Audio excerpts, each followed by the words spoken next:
So, picture this a family dinner, everyone dressed up, the restaurant buzzing, and my 8-year-old son quietly trying to survive the evening.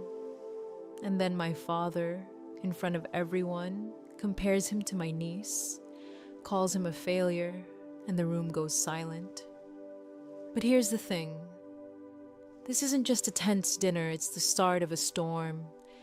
Secrets, betrayals, and a game of financial chess are about to unfold. You won't believe what happens next. Seriously. The breadsticks were cold, but honestly, that was the least of my worries. I mean, my mind was spinning faster than I could keep up with, mostly focused on Ethan, sitting across the table, looking like he wished he could disappear entirely. At 8 years old, he was already shrinking into himself, his tiny shoulders hunched toward his ears, as if trying to make himself invisible inside his polo shirt. He poked at a single green bean, moving it around the plate with such intensity it was almost hypnotic. His eyes never met anyone else's. He hated these dinners, and frankly, so did I. But the thing is, obligation has this heavy weight that drags you along whether you want it or not. And my father, Stephen, was an expert at yanking that chain. Next to Ethan, my niece Bella sat in her pristine school uniform, the emblem of St. Jude's Academy glowing on her blazer like a badge of perfection.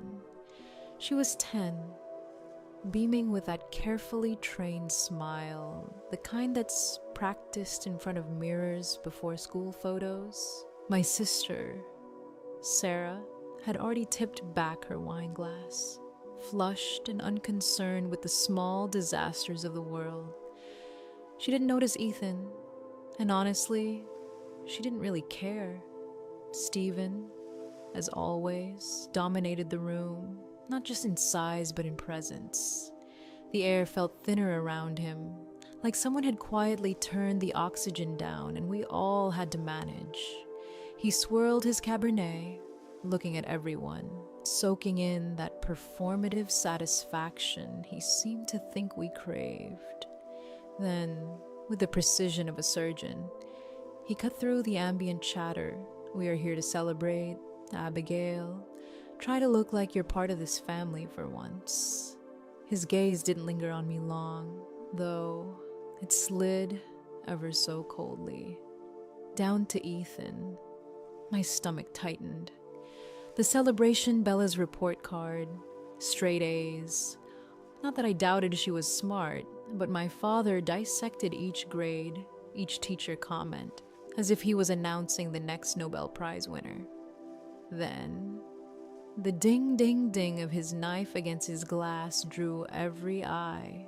He stood, cleared his throat, and with the kind of booming authority that made people almost flinch, he said, "I want to propose a toast." I reached under the table and squeezed Ethan's hand.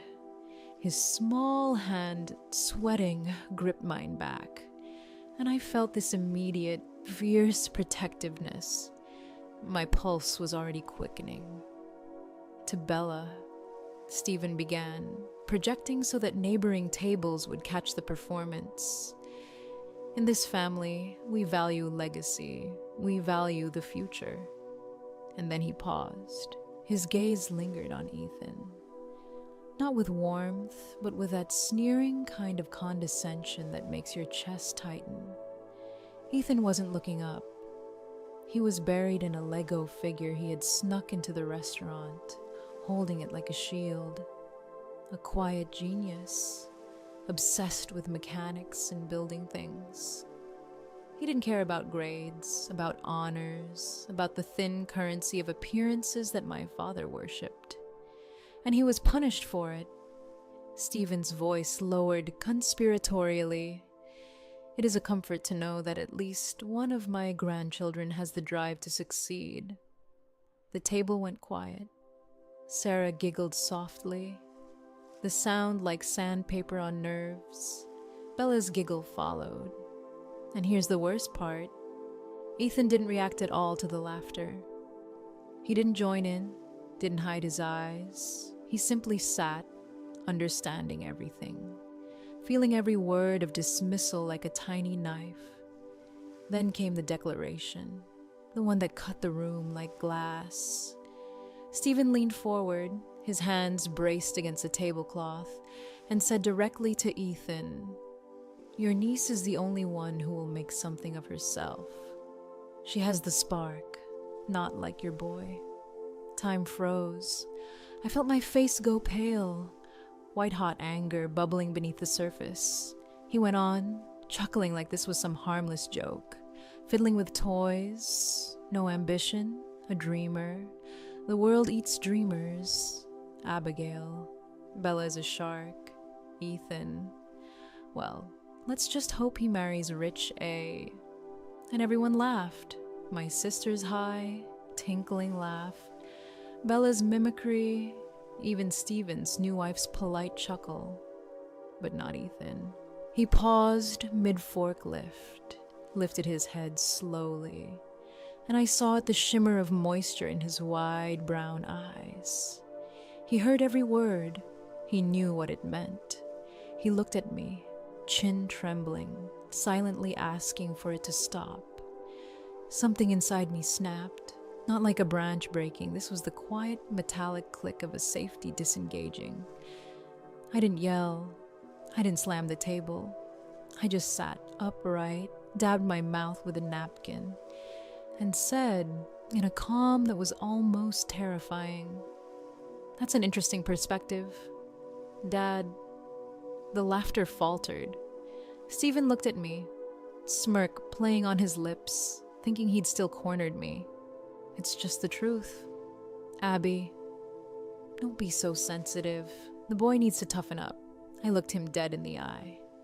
"Excellence requires support," I said, and then, as if punctuating the sentence, "An investment, doesn't it?" Stephen's chest puffed up. He thought I was agreeing. He didn't realize I had Ethan's back completely.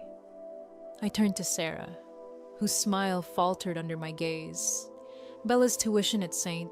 Jude's is due next week." "Right," I asked casually. The shock, the confusion, was immediate. Sarah's eyes went wide, and for a second, the entire table held its breath. Ethan was still quietly clutching his Lego, his quiet brilliance a stark contrast to the chaotic, performative, and superficial world around him.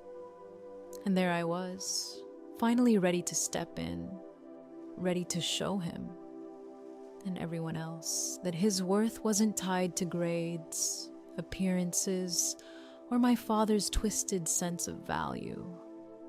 It was in his mind, his creativity, his heart. And tonight, I wasn't letting anyone take that from him. I sat there, feeling the weight of every word my father had thrown at Ethan, and something inside me just clicked. Not loud, not dramatic, just a quiet, almost imperceptible click. The kind that happens when a switch flips in your brain and suddenly you see the whole board clearly. All the humiliation, the sneers, the laughter, it crystallized into a single truth: enough was enough. I wasn't going to keep paying for the stage they were performing on, pretending everything was fine while Ethan was being torn down. I picked up my purse slowly, deliberately, letting the motion signal the shift in control. My fingers grazed the leather strap as I whispered, more to myself than anyone else, "Time to change the rules." I caught Ethan's eye for a fraction of a second. He was still clutching his Lego, his hands shaking ever so slightly. I gave him a reassuring squeeze under the table. He understood, he always did. Then, casually, I turned to my sister. Sarah was mid-sip of her wine, the flush still bright on her cheeks. Her expression animated as if the drama at the table was a sideshow she was simply enjoying. "Sarah," I said, my voice calm, measured, almost lethally steady. "You know Bella's tuition at St. Jude's? It's due next week." Her fork froze halfway to her mouth. She blinked rapidly, not quite registering what I meant. Yes," she said, voice faltering, unsure where I was going. I set my purse down carefully on the table, the leather making a faint scrape against the tablecloth, drawing attention without being ostentatious. Well, I continued, keeping my tone light, conversational even, since Ethan here is apparently such a poor investment according to Dad. And I'm his mother. I think it's time I focus my finances on him. Silence. Absolute.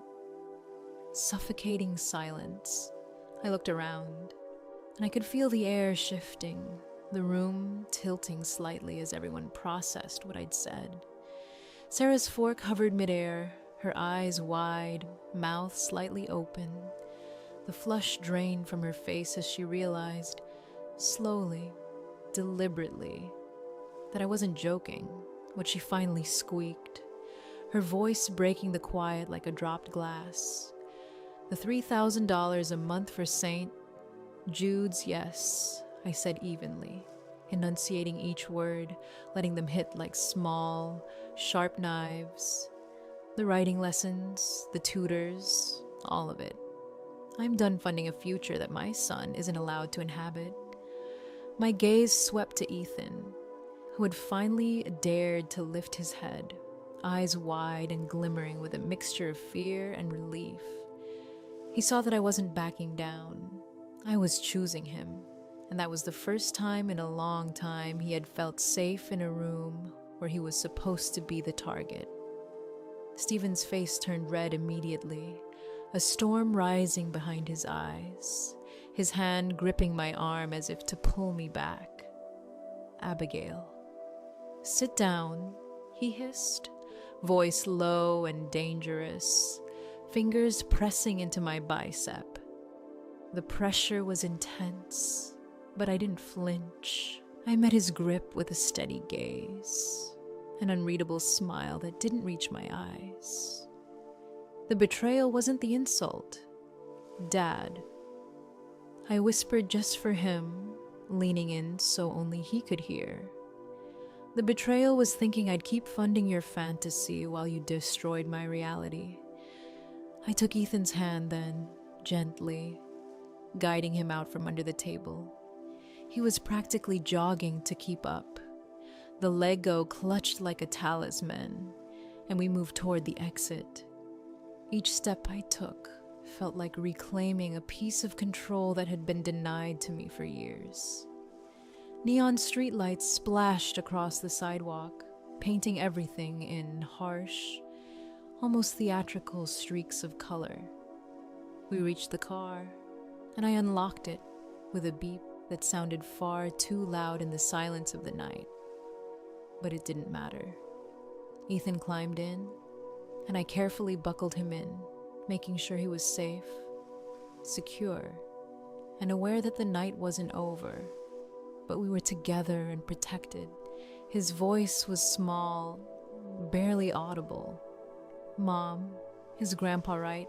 I paused, running my hand over his hair, heartbreaking for him in ways I couldn't even put into words. "No, baby," I said firmly, leaning in close. "He's wrong about everything. You are smart, you are kind, you are creative. You see things other people don't. That is a superpower, not a weakness," he whispered, tear finally escaping and trailing down his cheek. But everyone laughed. "They laughed because they're foolish," I said, gently wiping the tear away. "Because they don't know what's coming. And Ethan, you're going to thrive because we're going to make sure of it." I closed the car door, climbed in, and merged onto the highway. The adrenaline beginning to fade into a cool, calculating clarity. My hands gripped the wheel, knuckles white. The silence in the car was heavy. filled with the things we weren't saying, but for the first time in years, I wasn't reacting, I was planning. I ignored the calls from Sarah and Dad. They were panicking, sure, but their panic didn't matter. Not tonight. Ethan had fallen asleep, leaning against the window. The small weight of his body against the seat, a reminder of what I was protecting. Vulnerable, exhausted, and completely unaware that the quietest moments often carry the heaviest truths. I thought about all the times I had written checks, absorbed the guilt, played the buffer between my father and my son. But that role was over. I wasn't just the bank anymore. I was in control, and it was time to act like it. I had spent years meticulously managing the family finances. Every penny accounted for, every transaction logged. I didn't just pay bills, I controlled the flow. And now, I would use that knowledge strategically. Pulling into the driveway, the headlights painting long streaks across the modest house I had bought with my own money. I carried Ethan inside like a small trophy of resilience. He clutched the Lego tight, sleeping peacefully, and I felt a surge of protective ferocity. We were safe for now. I remembered the blue folder in my home office, the one labeled Family Trusts and Beneficiaries. That folder was more than paper, it was leverage, clarity, and, if needed, a weapon.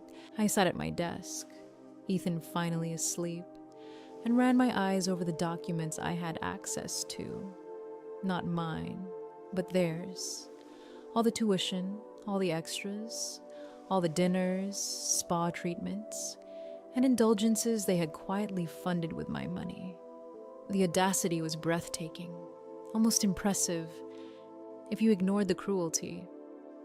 Stephen had always assumed I would write the checks, that I would absorb the guilt and maintain the illusion. He didn't realize that tonight.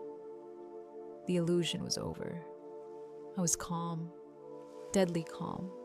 I drafted a mental list of steps: stop paying for Bella, protect Ethan, gather evidence, and plan. No rash moves, no shouting matches, just strategy, precision, and focus.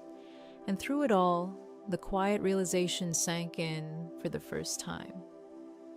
I wasn't just reacting, I was in control. I was finally exercising the authority I had earned, not by inheritance or family ties, but by intellect, preparation, and love for my son. Ethan was safe. I was clear, and the stage, that performance they had relied on for years, was about to crumble quietly, but completely. That's when I knew we were turning the page. We were taking control, and nothing, not even my father's anger, would stop it.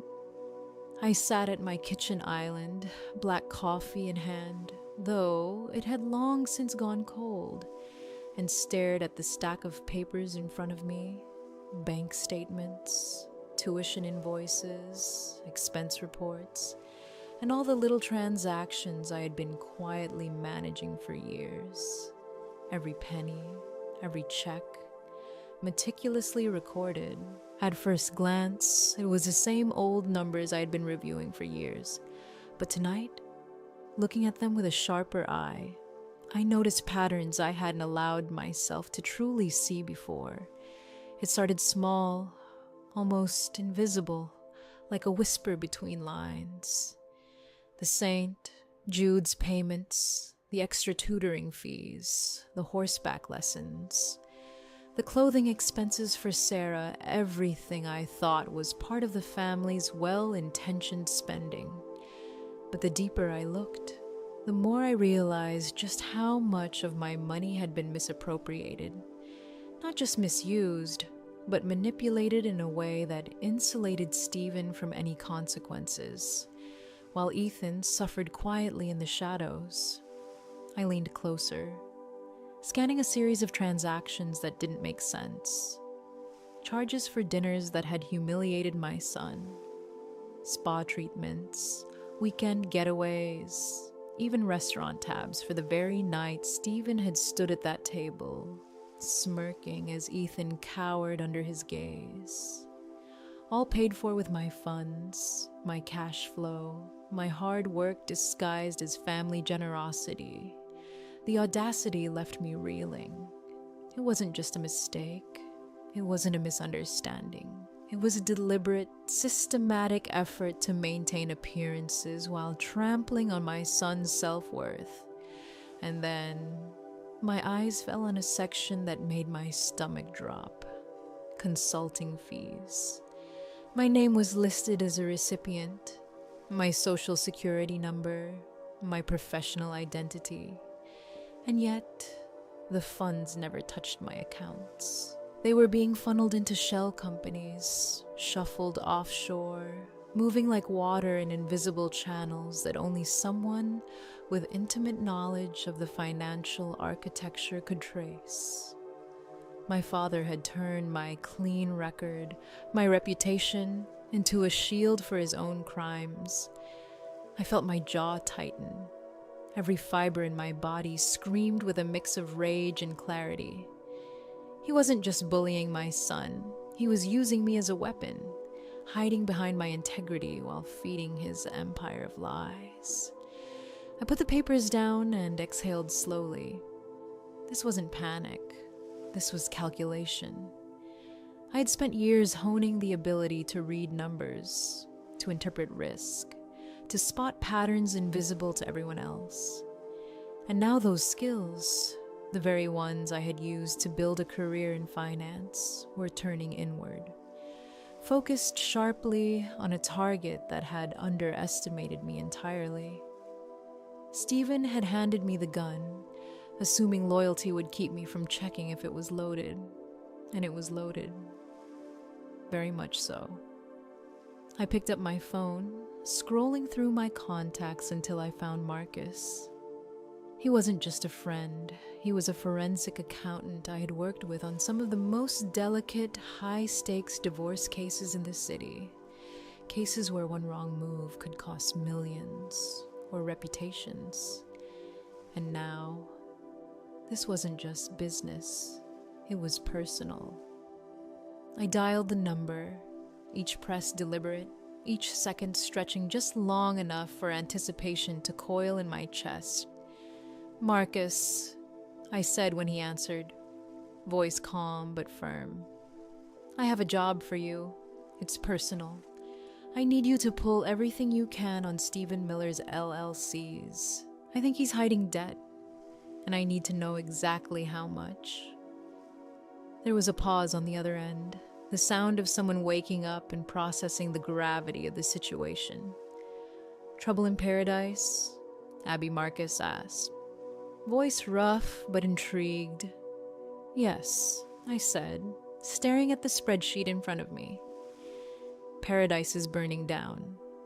I just want to make sure I'm holding the gasoline." The calm of my voice belied the storm that had been building for years. As I hung up, I returned to the papers, laying them out in front of me with methodical precision. The numbers no longer blurred together. They told a story, a clear one, of deceit, of systematic embezzlement, of a man who thought he could manipulate the lives of his children and grandchildren without consequences. And now, the scales were tipping. I could see every loophole, every shell company, its every misdirection. I realized that this was more than financial mismanagement. This was identity theft, tax evasion, and manipulation that stretched far beyond simple family squabbles. The weight of it pressed against me, but it didn't crush me. It galvanized me. I felt my chest tighten, not with fear, but with a fierce clarity, a recognition of power I had never allowed myself to embrace fully in the context of my family. I reviewed the tuition payments again, the recurring transfers, St. Jude's Academy, the tutors, the writing lessons, all paid for with the illusion of generosity. I imagined my father smug, thinking he had orchestrated everything perfectly. Every time he belittled Ethan, every jab at my parenting or my son's abilities, he was confident I would write the check, smooth things over, keep the family performance going. He didn't anticipate that I would trace the money back, see the deception, and act. I felt my resolve harden. This wasn't about revenge, it was about protection. Ethan's well-being was the axis on which every decision would now turn. Bella's tuition, my sister's comforts, even my father's ego, none of it mattered compared to ensuring that my son had a safe space, financial stability, and the validation that he was brilliant in his own way, and that nobody could take that from him. I opened my laptop and began drafting a careful, professional email to the bursar at St. Jude's Academy. I didn't hit send yet, not yet. The goal wasn't to act rashly. The goal was to move strategically, to dismantle the foundation of deceit while protecting myself legally. Every sentence I typed was deliberate, designed to be irrevocable and clear, effective immediately. I would no longer act as guarantor. Any future invoices were to be directed to the legal guardians. The weight of that decision, quiet and unassuming in the moment, felt like cutting an anchor line from a ship that had been held captive by my father's manipulation for years. I leaned back, staring at the screen, and allowed the clarity to sink in fully. This was no longer reactive. This was proactive. I was no longer just the silent observer, the buffer between my father's malice and my son's safety. I was orchestrating a response grounded in facts, legal authority, and financial leverage. Marcus would investigate, I would document, and then, when the time was right, I would confront Stephen not with anger alone, but with evidence, strategy, and unassailable control. As I reviewed the records, I noticed the patterns of embezzlement running deeper than I had feared. The shell accounts, the offshore transfers, the misappropriated funds, all carefully constructed to make it seem legitimate. And there, in the middle of the chaos, was my own identity being used as a shield. My social security number listed in one of the LLCs as a silent partner. Every consulting fee, every payment that never reached me, was a calculated move to launder money, avoid taxes, and manipulate the family narrative. The scale of it hit me, sharp and precise, like a cold wind. Stephen had been committing fraud on multiple levels for years, and I had unwittingly been drawn into it. But I wasn't panicking, not now. My professional instincts kicked in. Every number, every account, every document would be checked, double-checked, and cross-referenced. I made a mental plan to print everything in triplicate. Ensuring I had physical evidence ready, I would consult Marcus, confirm every irregularity, and then, when the foundation of the deception was fully exposed, I would act. And when I did, there would be no ambiguity. Ethan would be safe. My father, confronted with the truth, would have nowhere to hide. I had the leverage, the knowledge, and the authority. The only thing remaining was to execute. Sitting back, I felt a strange mixture of fury and calm, anger. Yes, hot and sharp, but tempered by clarity. Years of watching my son dismissed, belittled, and marginalized had given me a focus I hadn't realized I possessed. And at the same time, there was empowerment, a quiet, dangerous kind of strength that comes from knowing you are finally in control. The calculations, the planning, the legal authority, and the careful, meticulous tracking of finances all coalesced into a single truth. I was no longer a pawn. I was the player. And the game had shifted entirely. I glanced over at Ethan, still sleeping in his room. Lego clutched close, his vulnerability, his trust, and the injustice done to him fueled every decision I would make in the coming hours.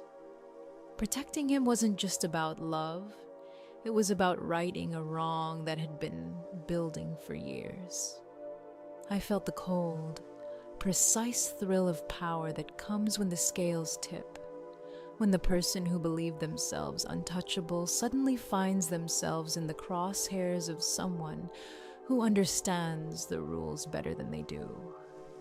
Marcus would dig, I would prepare. And when the time came, Stephen would face consequences he hadn't even imagined. Not for theatrics, not for ego, but because the law, the records, and the truth were firmly on my side. This was no longer about family performances or appearances. This was about protection, justice, and taking control. And for the first time in a long time, I felt the deep, solid satisfaction that comes from knowing that I was fully, unequivocally in charge. The drive to my childhood home was quiet, almost eerily so. The red binder sat next to me on the passenger's seat like a loaded weapon, the weight of it pressing against my leg. I glanced at Ethan, asleep in his car seat, his small body curled with the Lego clutched to his chest. The world outside was a blur of streetlights and neon reflections, and my mind raced with every step I was about to take.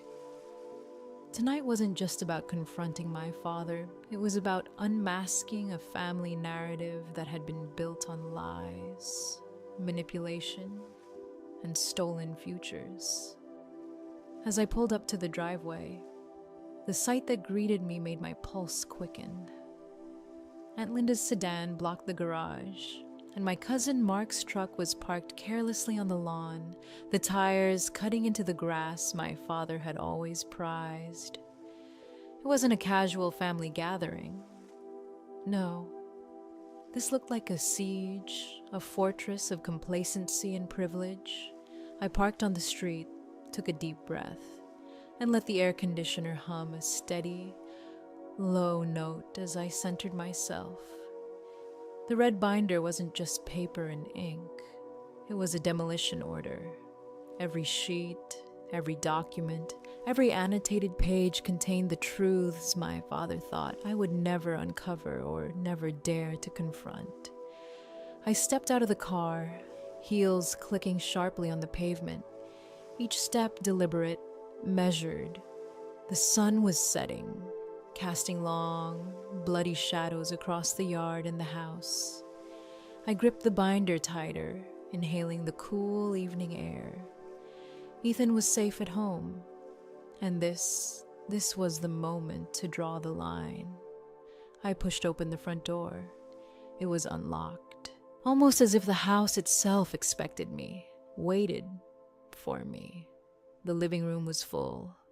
Stephen sat in his high-backed leather armchair, the posture of a king in exile, swirling a glass of scotch in one hand.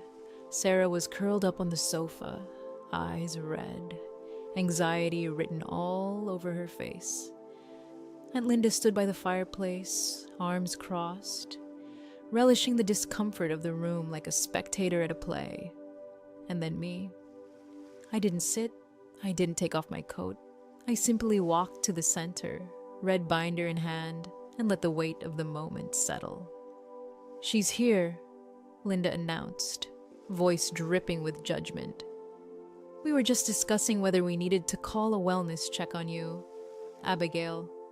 I didn't flinch. I let the words hang for a beat.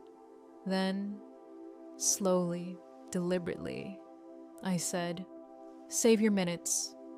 Linda." The room froze for a fraction of a second. The tension was immediate, palpable. Stephen's booming voice broke through next, dripping with practiced disappointment. Because cutting off your niece's education, evicting your sister, accusing your own father of, what was it, embezzlement, these are not the actions of a sane woman. Abigail, these are the actions of a hysterical, jealous daughter. Jealous, I repeated the word aloud, tasting it. That was the narrative, wasn't it? That I was jealous of Sarah, jealous of Bella. I scanned the room, and Linda chimed in, her voice a dangerous mix of pity and accusation. Since the divorce, since Ethan's diagnosis, it's been hard on you. We forgive you, Abby, we really do. But you need to sign over the control of the trust back to your father. You're clearly overwhelmed. Sarah's eyes pleaded with me. Just sign it. Abby, please. Dad says if you sign it, he won't press charges for slander. We can go back to normal. There it was again. Normal. The concept of normal had been a cage for us all. But I saw through it now. I leaned slightly forward, letting my voice cut through the room like a knife. There is no normal, I said softly. There is only the truth, and I brought some of it with me. I dropped the red binder onto the coffee table. The sound was heavy, dull, a thud that echoed through the silent room. Every head turned, every eye widened. The weight of what was about to happen settled on us all. What is this? Stephen sneered, though he didn't reach for it. He knew. I could see it, the tension around his eyes, the slight tremor of his hands. He knew exactly what was in that binder. That, I said, pointing at the binder, is the end of the lie. I turned to Linda. Since you're so concerned about the family finances, why don't you open it to the first tab? Linda hesitated, glancing at Stephen. He took a sip of his drink, hand trembling ever so slightly. Don't indulge her insanity, Linda. Open it, I commanded. She reached down, flipped the cover, and her eyes widened. What is this? She whispered, barely audible. That, I said, steady, deliberate, pointing to the page, is a deed transfer. The Miller family estate isn't owned by Stephen Miller. It's owned by the Abigail Miller Revocable Trust. I own this house, Linda. I own the chair you're sitting in. I own the roof over your heads right now. Stephen sputtered, flustered. That's just a technicality. For tax purposes, you know that. Flip to the second tab, I instructed. Linda's hands shook as she turned the page. Her eyes went wide, mouth slightly open. What is this? She gasped. I said calmly. These are the tax returns. Or rather, the ones Stephen filed using my social security number without my knowledge. He's been funneling money out of his failing companies, claiming he paid me hundreds of thousands in consulting fees, and then moving that cash offshore. Identity theft, dad, federal tax fraud. The room went dead silent. The cousins shuffled, uneasily shifting their weight. This wasn't a family dispute anymore. This was a felony in motion. Stephen's face turned a shade of disbelief that words couldn't quite capture. You framed me, he hissed, standing, chair scraping the floor. Marcus didn't cook anything, I said, calm but sharp. But here's the part that matters, the part that explains why we are here. I looked directly at Sarah, making sure she understood. Sarah, remember Mom's bonds, the ones left for the kids. Ethan's portion turned to the last tab. Linda, she flipped through the pages, and her gasp was genuine, unforced. What? Sarah asked, voice trembling. It's a withdrawal slip, I said, my voice hardening, steel threading through each syllable. Dated 8 months ago for $15,000 from Ethan's account. Sarah rose, disbelief etched across her face. What Dad forged your signature, I kept my eyes locked on Stephen. He liquidated Ethan's entire inheritance, stole every penny Mom left for him. No, Sarah whispered, staring at Stephen. Dad, you said the market was down. You said the accounts were frozen. I did what I had to do. Stephen roared, slamming his glass down. Scotch splashed across the table, unnoticed. Bella needed the tuition. St. Jude's is expensive. I couldn't let her get kicked out just because business was slow. So, you stole from Ethan? Sarah screamed, for the first time raising her voice at him. Yes. Look at him. He's not going to college. He's going to be working at a gas station or playing with toys his whole life. Bella is the star. You don't waste resources on a lost cause. I did it for you. Stephen snapped. And then, silence. Absolute silence. The kind that hits your chest and makes the air heavy, oppressive.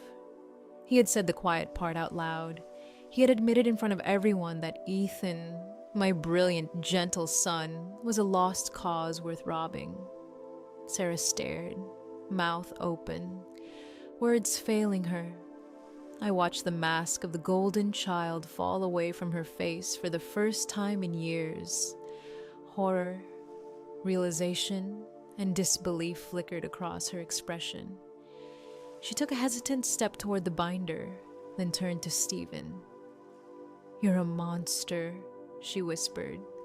Stephen's response was immediate, defensive. I'm a father who provides. I held this family together. You didn't provide anything. I stepped forward, every word deliberate. You stole. You lied. You pitted us against each other to hide your own failures. I pulled out my phone, feeling the weight of finality in my fingers. I have the police on speed dial. I have enough in this binder to put you away for 10 years. Minimum. Identity theft, tax evasion, theft of a minor's funds. You are done. Stephen sank back into the chair, deflated, suddenly old and vulnerable. The bluster that had dominated decades of our interactions evaporated, leaving a small, frightened man. Abby, you wouldn't, he wheezed. I looked at him, calm but resolute. I am your daughter, and you messed with my cub. I turned to the room, eyes sweeping across relatives, cousins, and Linda. Party's over. Linda, Mark, get out. Sarah, you can stay if you want, but if you leave with them, don't ever call me again. They shuffled out, heads down, silent, fear, disbelief, and reality crashing into the illusions they had built for themselves. Sarah turned to me, shivering, eyes wide, looking at Stephen with a mix of disgust and fear. I didn't know, she sobbed. Abby, I swear to God, I didn't know he took Ethan's money. I stepped forward, softly, resolutely. I know. She took a deep breath, grabbed her purse, looked at Stephen one last time, and then walked over to my side. I'm coming with you, she said. We left him there, alone in a house he didn't own, with a drink he couldn't afford. Staring at the evidence of his own destruction, the world he had controlled for decades crumbled around him, and for the first time, he had no script, no performance, no safety net. Tonight, control had shifted, and the consequences, long delayed, were finally unavoidable. The morning after, the world felt quieter somehow, even though nothing had actually changed yet. I didn't call the police that night. I wanted him to have a moment to confront what he had done, to see that the web of lies and manipulation he had spun was unraveling. To his credit, or maybe just his desperation, Stephen turned himself in the next morning. He realized, or perhaps his lawyer realized, that with the evidence Marcus and I had compiled, a public trial would humiliate him beyond repair. His guilt was no longer optional. The choice had been stripped from him. He is serving a 5-year sentence in a minimum security facility. I haven't visited him. I won't. There's no reconciliation in that story, and there's no satisfaction in watching him behind bars. The victory isn't personal, it's about justice, about breaking a cycle, and about protecting my son. The Miller estate didn't survive intact. I sold the big house. Honestly, it was full of bad memories and termites anyway. So the sale wasn't just practical, it felt cleansing. The proceeds were used to pay off the debts he had racked up in my name and to settle the tax liens that had piled up because of his reckless manipulation. Every cent spent, every ounce of effort put into untangling the mess was a reclamation of control and safety. I watched as the last of the illusions, the family's carefully curated facade, was stripped away, leaving reality exposed, stark and unyielding. Sarah had to adjust, too. The condo she thought was her sanctuary suddenly became a place she had to face with new understanding. She moved out, got a real job working as a receptionist at a dental office. It wasn't glamorous, and she hated it at first. But slowly, she learned independence in a way she hadn't been forced to before. The pressure of being the perfect granddaughter, the golden child, was gone. Without the constant expectation to perform, she began to see herself, not just through her father's lens, but for who she was. It wasn't easy, but it was real, and real was healing. Bella had to leave St. Jude's and transfer to the public school district. Initially, it felt like a punishment, like the collapse of the world she had always been propped up in. But something strange happened. Freed from the constant spotlight and expectation, she began to thrive. She made friends who liked her for her personality, not for the privileges her grandfather had afforded her. She was just a kid again, laughing, exploring, learning without the burden of perfection hanging over her shoulders. Watching her adapt was quietly satisfying, a reminder that human resilience often shines brightest when the weight of expectation is lifted. And then there was Ethan. My heart still aches when I think back to that dinner, to the way he had shrunk under my father's words. But now, seeing him again, I realized that safety and validation could transform a person. I restored his trust fund completely. Every cent of the $15,000 plus interest that Stephen had stolen and misappropriated was back where it belonged. This wasn't just money, it was security, autonomy, and a concrete way to say, you are seen, you are valued, you have a future. I called him over one evening after Sarah and Bella had left. He climbed up on the sofa, Lego set in hand, eyes wide and curious. "Hey, bud," I said, patting the spot next to me.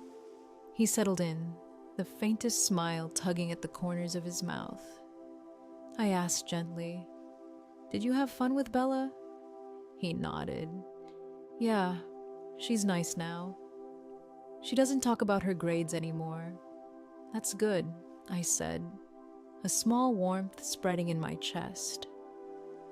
"Ethan, do you remember what Grandpa said about you not making anything of yourself?" He stiffened slightly at the memory, brows furrowing. I pulled him into a hug, holding him close. letting him feel the safety and protection that had been denied for so long. I need you to know that he was wrong, but just in case you ever doubt it, I secured your future. You have a college fund again, or a start your own robotics company fund. Whatever you want it to be, you have options. You have a future. His eyes met mine, wide, serious, and unwavering. Because I'm a good investment, I added with a soft laugh, letting the words carry both the gravity and the tenderness of the moment. No, baby, I said, hugging him tighter. Because you're my son and you are priceless. There was no ledger, no calculations, no manipulations, here just love, protection, and validation.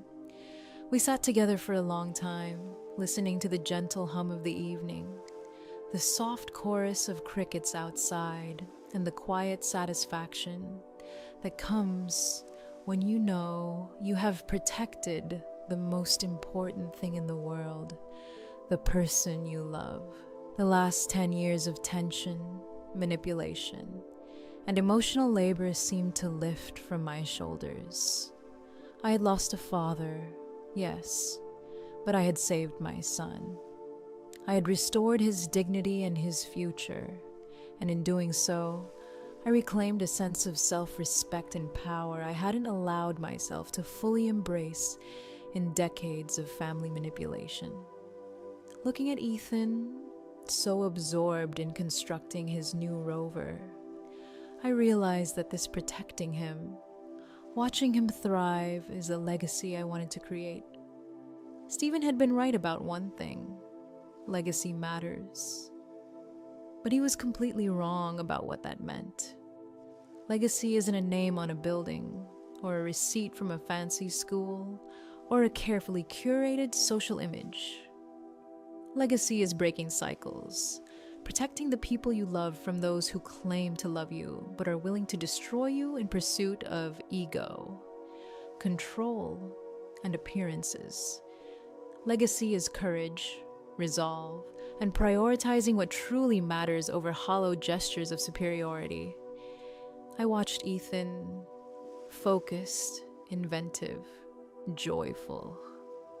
Bella laughed in the background with Sarah, playing freely without the weight of family performance, while my heart swelled quietly with a satisfaction that wasn't about triumph over others. It was about witnessing healing, growth, and authentic human connection. We had reclaimed our family in a way that mattered, not through compliance or fear, but through integrity, courage, and love. And that, more than any material success or retribution, felt like a victory that no one could take away. The last thing that evening, sitting on the patio, iced tea in hand, watching the kids weave grass together and test aerodynamics with paper planes, I realized the full measure of what had been accomplished. We had survived the storm. We had restored what truly mattered. Ethan had his inheritance, his trust fund, and most importantly, his sense of self-worth intact. Sarah had found independence and the space to grow beyond her father's shadow. Bella was just a child again, allowed to be herself without the weight of expectation crushing her. I leaned back, listening to the faint laughter, the soft murmur of the evening, and the feeling that came over me was something I hadn't known for years. Peace. Not the shallow peace of ignorance or compliance, but the deep, settling peace of knowing you've done right, that you've taken control, and that love, not fear, not ego, not appearances, has prevailed. We were finally free from the manipulations, the thefts, and the lies. Legacy, I realized, isn't inherited, it's created. And in that creation, we had chosen something extraordinary: love over fear, protection over performance, and courage over silence. I had lost a father, But in doing so, I had gained everything that mattered. And in Ethan's bright eyes, in his focus, his joy, and his innocence reclaimed, I saw it all reflected back. We had built something real, solid, and unshakable. And sometimes that's the only legacy worth leaving. I used to think legacy was about trophies, plaques, or the perfect report card on display for everyone to admire. My father, he believed that legacy was a name on a building, a receipt from a fancy school, a carefully curated appearance of success. If it looked perfect on the outside, he figured the rest would take care of itself. That's what he'd spent decades teaching, whether he realized it or not. And for a long time, I let that definition shape my own thinking. Quietly chasing approval, trying to measure up in ways that never really mattered. But tonight, or rather, the last few years of watching my son, Ethan, and untangling the mess my father left behind, taught me something different. Legacy isn't about appearances. It isn't about who has the grades, the accolades, or the family applause. It's deeper than that, messier than a neatly pressed uniform or a perfect report card.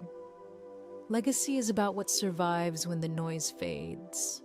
It's about who you protect, how you love, and the cycles you choose to break. Watching Ethan, I saw a child brilliant in his own way, creative, observant, and quietly strong.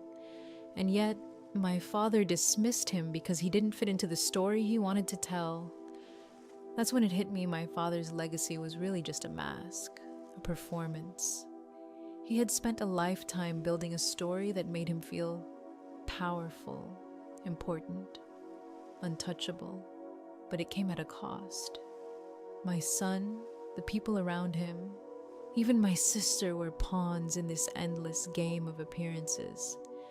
I realized I didn't want that for my son. I couldn't let him inherit fear, judgment, or the idea that love and support are conditional on performance. Legacy, for me, became something entirely different. It became about breaking those destructive cycles, about ensuring that the next generation doesn't have to shrink under the weight of someone else's ego or misdeeds, about protecting the people I love from those who claim to love them, but instead use them as tools for their own validation. It's not easy work. It doesn't come with applause or medals. Some days it's exhausting, frustrating, and lonely. But the reward is quiet, lasting, and profound. When I watch Ethan focus on building his new Lego rover, completely immersed in his own world, I see resilience, curiosity, and confidence emerging. That is legacy. When Bella laughs freely without carrying the weight of someone else's expectations, that is legacy too. When Sarah discovers independence and learns to value herself beyond her father's definitions, that too is a legacy I helped nurture. Legacy isn't something you can measure with spreadsheets or certificates. It isn't about who can outshine the other, whose name gets written in stone. Real legacy is about the courage to make choices that prioritize love and safety over compliance and appearances. It's about knowing when to walk away from the table when the joke is on you, or the weight of the family's expectations becomes toxic. It's about standing up for what is right, even when it's hard, even when it's inconvenient, even when it might mean standing alone for a while. Looking back, I see that my father's approach to legacy was fragile. It depended on control, manipulation, and fear. But real legacy, it's resilient. It grows quietly, deeply, and survives in ways that the superficial can never touch. It lives in laughter, in the safety of a home, in trust restored, in a child's confidence rebuilt.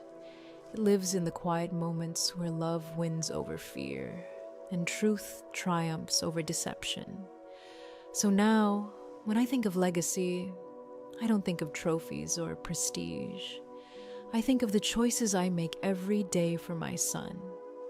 I think of the boundaries I enforce, the protection I provide, and the courage it takes to stand up for what is right.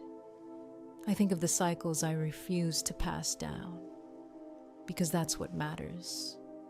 That's the inheritance that counts, the one that shapes lives in ways money, status, or appearance never could. And as I watch Ethan focus intently on his creations, building his world piece by piece, I understand something I couldn't grasp before legacy isn't given. It's built, piece by piece, choice by choice, moment by moment.